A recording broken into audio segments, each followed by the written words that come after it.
Hello guys, আমরা আজকে আসছি। এই দেখেন, আবার একটি শখের আবাদ বলছে আমাদের এই পূর্ব বাংলার সুনামধন্য একটি রাজস্ব খ্যাত লঙ্কার খ্যাত।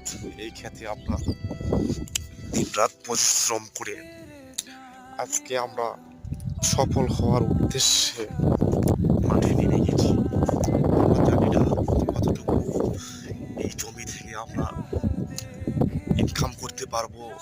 আমাদের যে সামর্থ্য অনুযায়ী আমরা এখানে ইনভেস্ট করেছি।